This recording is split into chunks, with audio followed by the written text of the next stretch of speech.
What would you do if the person you trusted most betrayed you with someone at work? This is not just a story of heartbreak, but of courage, healing, and finding love again in the most unexpected way. Stay with me, because what happens at the end will change the way you see love and resilience forever. Before we dive into this incredible story, make sure to subscribe and press the bell icon so you never miss our powerful and life-changing content. He had an affair with the company's receptionist, so I filed for divorce and left with all our assets. The day I discovered the truth, my world tilted. The office lights flickered above me, cold and fluorescent. The hum of the copy machine, the faint ringing of phones, every sound felt sharper, harsher. In his drawer, tucked beneath business reports, I found the letters. Notes written in hurried ink, signed with affection that was no longer mine. My hands trembled as I read the words. The paper cut into my skin, but the wound inside cut deeper. I felt the ground beneath me shift, like standing on glass ready to break. When I confronted him, his eyes fell to the floor. No excuses, no denials, only silence heavy as stone. And in that silence I knew. The man I once called my partner had already left me long before I left him. I filed for divorce. The courtroom smelled faintly of polish and dust, the air dry against my throat. My lawyer spoke with calm authority, but my heart pounded louder than any gavel. When the judge declared the assets mine, I felt no triumph. Only a strange emptiness, as though winning meant nothing when love was already lost. I stepped outside the courthouse into the afternoon light. The sun touched my face, but it felt unfamiliar, like the warmth of a stranger. The world moved around me, cars rushing, children laughing, people carrying bags of groceries. Yet I stood still, my body heavy, my soul wounded. In that moment of loneliness, a voice broke through. A colleague from work, someone who had always noticed my quiet struggles. He approached gently, not with pity, but with understanding. "I know this is hard," he said softly. "You do not have to carry it all alone." His kindness pierced through my armor. The words were simple, but they carried weight. I felt my chest loosen, the ache inside shifting, as if some invisible hand was helping me lift it. We walked together to a nearby cafe. The aroma of fresh coffee, the clinking of cups, the murmur of conversations, it all felt alive again. He listened without judgment as I spoke, my voice breaking, my hands trembling. And for the first time in weeks, I felt seen. As we sat there, sunlight spilling through the window, I realized something. Endings are painful, but they also open doors. When one chapter closes with betrayal, another can begin with compassion. And though my journey was far from finished, I knew I had found a soul who could share the road with me. The cafe was warm, alive with the chatter of strangers, yet for me the world had narrowed to the small table between us. The steam rising from my untouched cup curled into the air like fragile threads, and I found myself following them, searching for meaning in their dance. He watched me quietly, patient, as if he knew I needed silence more than advice. At last, I spoke again. "My marriage ended long before I walked into the courtroom," I whispered. The words surprised me, but once released, they felt lighter than I imagined. He nodded, his eyes steady. "You held on because you loved deeply. That is not weakness. That is courage." His voice carried no judgment, only truth. And it struck me how rare it was to be heard without interruption, without someone trying to fix me.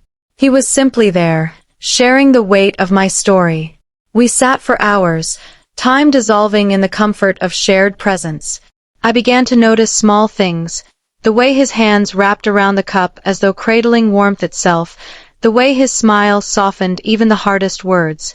And slowly, I felt my own smile return, faint but real. When evening fell, we stepped out together. The city lights flickered on, painting the streets in gold and silver. The night air was crisp, carrying the scent of roasted chestnuts from a nearby vendor. For the first time in months, I inhaled deeply, as though breathing could heal me. We walked side by side, not touching, but close enough to feel the rhythm of each other's steps. He spoke of his own struggles, his own moments of loss, and I realized that pain does not isolate us, it connects us if we allow it. A breeze lifted my hair, and he gently tucked a strand behind my ear. The gesture was simple, almost ordinary, yet it carried a tenderness that my heart had long forgotten. In that moment, I did not think about betrayal. I did not think about the courtroom or the assets or the scars left behind. I thought only of this walk, this night, this kindness. Something inside me shifted. It was not love reborn, not yet, but a spark of trust, the beginning of something honest and whole. And for the first time, I believed that my story was not ending, it was just turning a page. Days turned into weeks, and what began as a quiet companionship slowly became a rhythm. He would stop by my office after work, sometimes with coffee, sometimes with nothing but a smile that said more than words. We would walk home together, our conversations flowing like water, sometimes heavy with truths, sometimes light with laughter. I noticed how my steps no longer dragged. The burden I carried felt less sharp, as if the pain had been sanded down by time and kindness. There were still nights when memories pierced me, when betrayal replayed in my mind like a cruel film. But even then, a message from him, a simple, "Are you all right?" pulled me back from the edge. One evening, he invited me to a small art gallery. The space was quiet, filled with colors that seemed to speak louder than voices. I stood before a painting of a cracked vase, repaired with veins of gold. The artist had restored it using the ancient art of kintsugi, where brokenness is not hidden, but honored. I stared at it for a long time, my throat tight. He came to stand beside me and said softly, "You are not broken. You are becoming something stronger, something more beautiful." Tears slipped down my cheeks, not from sorrow this time, but from recognition. It was as though the universe had conspired to place me in front of that painting, with him at my side, to show me what I had refused to see. After that night, I no longer looked at myself as someone abandoned. I began to see myself as someone rebuilding. Every smile, every shared moment, every small act of kindness was gold filling the cracks of my life. One afternoon, as we sat in the park watching children run across the grass, he said, "You gave away years of love to someone who did not value it. Do not let that stop you from giving love again, to yourself, and maybe one day to someone else." The words settled in my heart like seeds, and for the first time, I imagined a future not defined by betrayal, but by growth. A future where love was not about possession, but about presence. And as the sun dipped low, painting the sky in shades of fire and rose, I turned to him. For the first time in a long time, I felt the courage to say, "Thank you for walking beside me when I could barely stand." He smiled, a smile that carried no expectations, only sincerity. And in that moment, I knew my story was still unfolding, with pages yet to be written in the ink of hope and compassion. The days that followed felt lighter, as though each sunrise carried a promise I had forgotten how to believe in. I began waking up with a sense of purpose. Not because everything was perfect, but because I was no longer walking alone through the storm. He and I started sharing simple rituals. Morning coffee runs where the barista knew our names. Evening walks where silence felt just as comforting as conversation. Little moments that stitched themselves into something steady, something real. At work, I noticed myself laughing again. The kind of laughter that bubbles up without force, surprising even me. Colleagues looked at me differently, less fragile, more alive.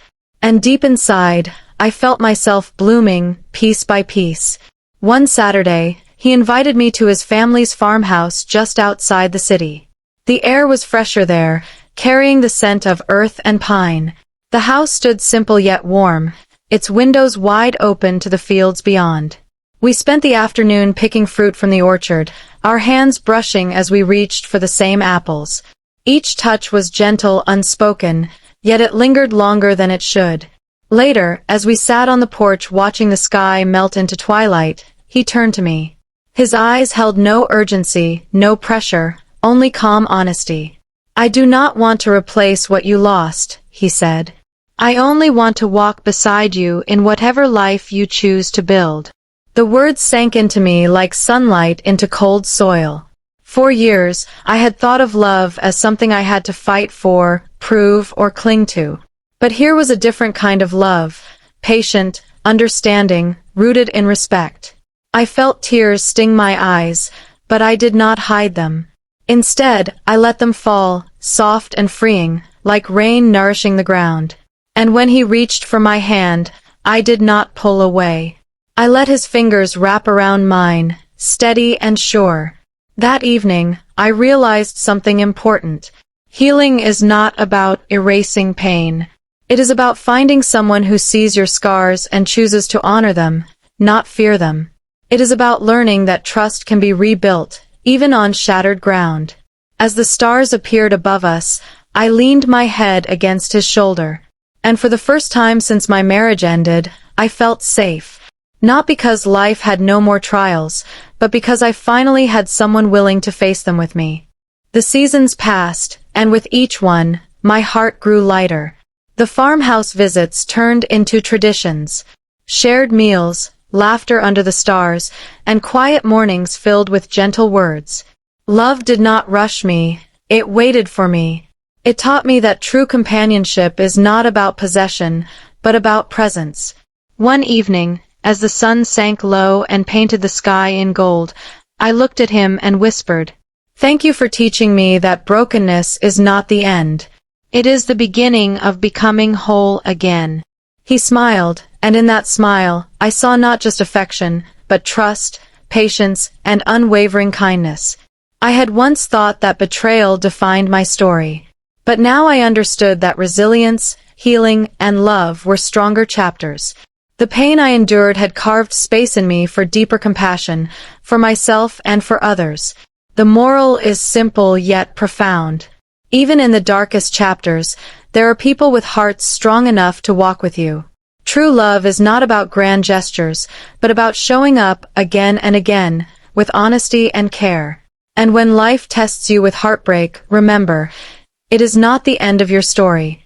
It may just be the doorway to a life more tender, more truthful, and more beautiful than you ever imagined. Thank you for listening to this heartfelt story. If it touched your heart, share it, leave a comment below, and remind someone, you are never alone.